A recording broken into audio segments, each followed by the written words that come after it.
The villain known as Ketheric Thorm has probably been on many people's minds since the reveal trailer a little over a week ago, and I count myself among those people.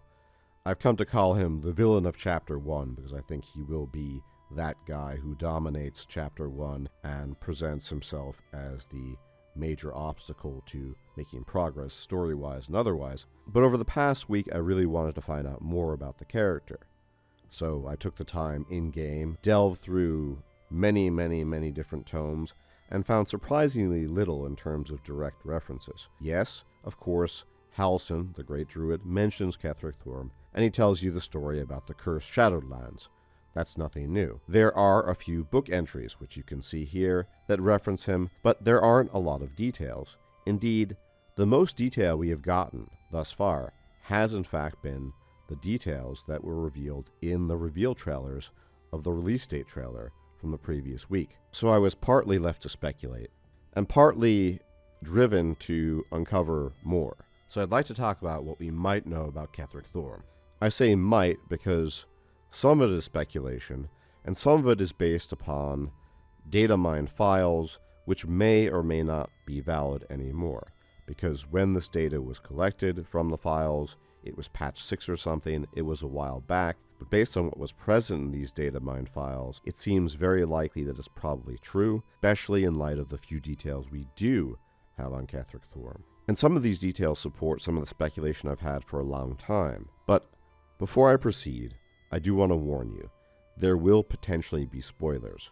So if you don't want any spoilers regarding the game, which may be applicable to full release, be forewarned, do not proceed past here, although I will not talk about the data mine files just yet. Nevertheless, there could be some spoilers intermingled, so stop right here. Spoilers don't bother you, please proceed with me. And by the way, if my voice is a little off, I am sick yet again, so I apologize for that.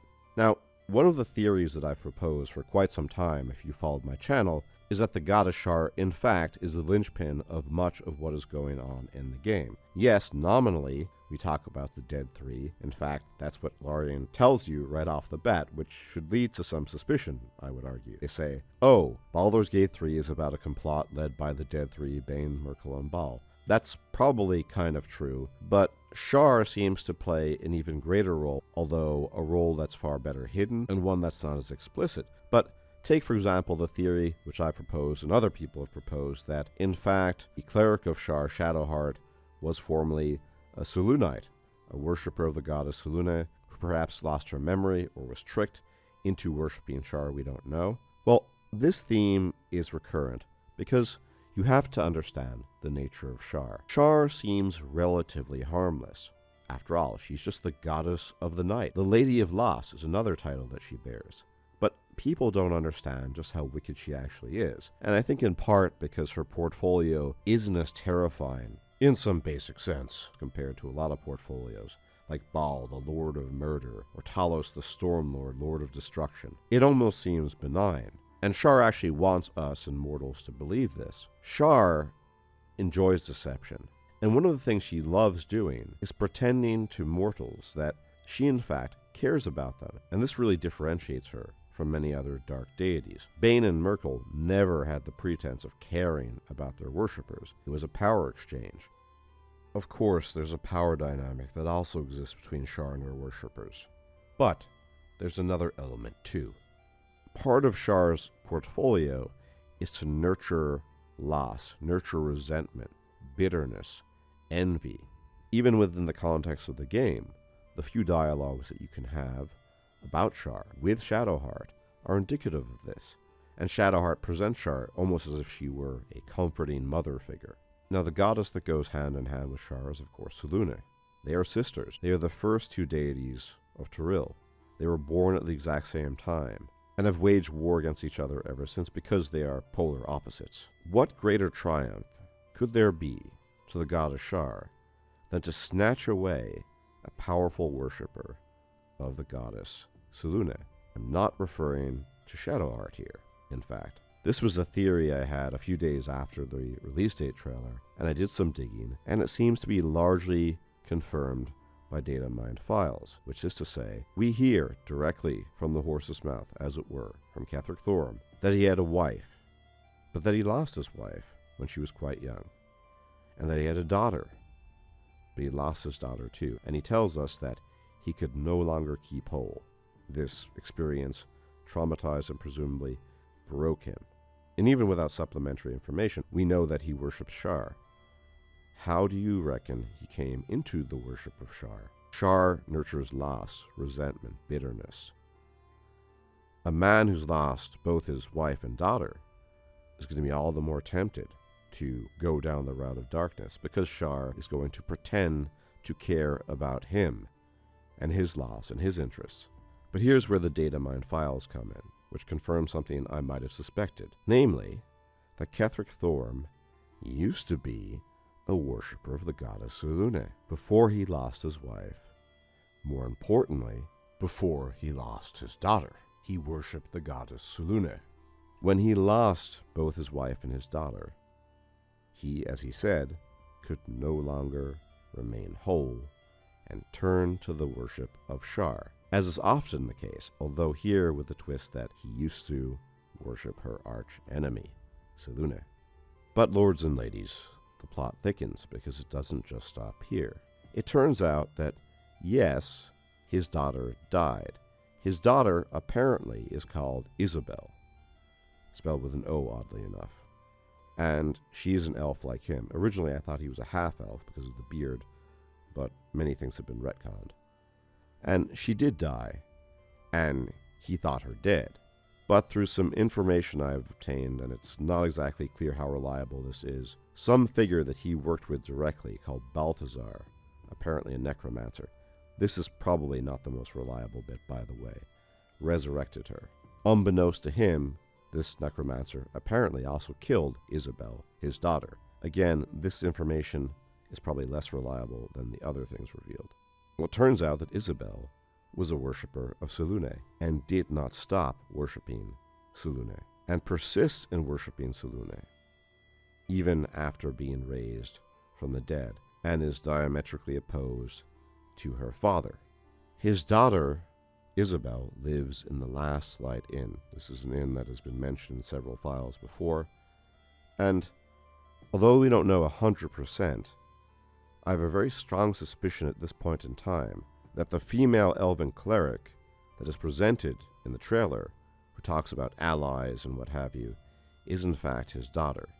It would make a lot of sense. This is me connecting the dots here, by the way. This is not proven, it's not stated in the files, but if you had to put a face on the name of Isabel, his once deceased daughter, then resurrected, this person would make a lot of sense, although probably there are a lot of Selûnites involved in opposing Shar on the Shadow-Cursed lands. That isn't anything new. And as indicated by the journal entry that you can find in the Grim Forge, Ketheric Thorm was running things at the Grim Forge. They talk about him in the context of the Grim Forge. But after all of this and the things I've mentioned, the specific details of motivations and reasons really break down, and we're left to speculate. And I don't think we can really come much further than that. The problem here is that, and I mentioned this prior, the reality is that typically Shar is not the type of goddess to sick her worshippers on each other.